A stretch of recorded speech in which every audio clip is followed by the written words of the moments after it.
सोने के कबूतर की चोरी। ठंड का मौसम था, बाग हरियाली से दमक रहा था। तब ही बादशाह अकबर ने सभापतियों को बाग में दरबार लगाने का हुक्म दिया। हुक्म की तालीम हुई और पूरा दरबार अकबर और बीरबल बाग में बैठे। अकबर के आदेश पर बीरबल सभा में न्याय का कार्य देख रहा था। कई लोगों की न्याय याचिका सभा में पढ़ी गई, जिनका बीरबल ने अपनी सूझबूझ से न्याय किया।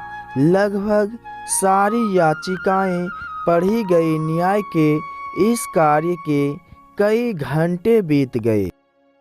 थोड़ी देर बाद दरबार में एक व्यापारी आया। उसने चोरी की अर्जी लगाई थी।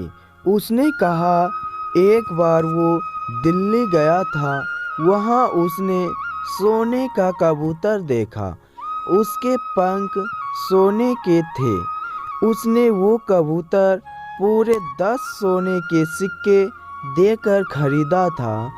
दिल्ली से आने के बाद उसने उस कबूतर को अपने घर में पिंजरे में रखा था और रोज सुबह और शाम उसे दाना डालता था।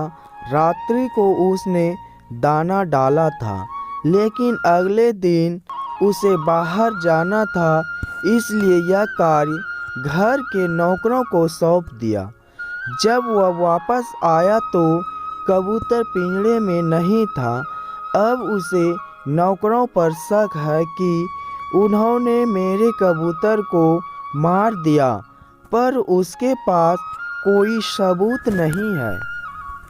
व्यापारी के शक के आधार पर घर के नौकरों को दरबार में लाया गया। उसने कई सवाल पूछे, पर किसी ने कोई उत्तर नहीं दिया। समझना मुश्किल था कि कबूतर को किसने गायब किया।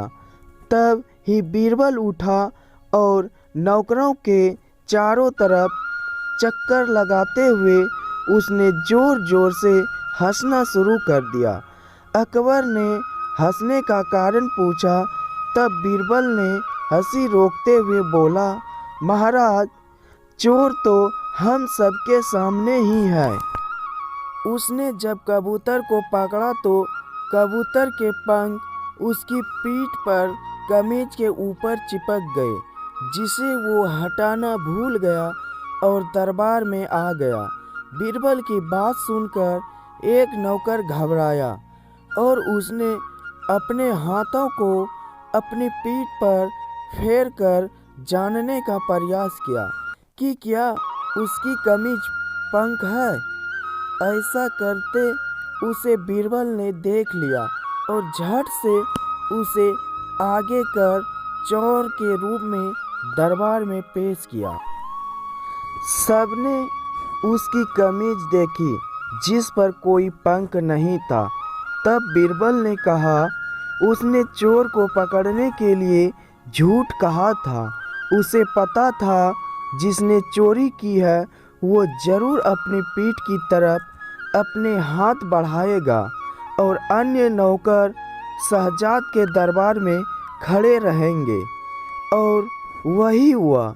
इस तरह बीरबल ने सोने के कबूतर की चोरी का न्याय किया, जिसे देखकर फिर से अकबर ने बीरबल की तारीफ की और सभी दरबारियों का चेहरा उतर गया।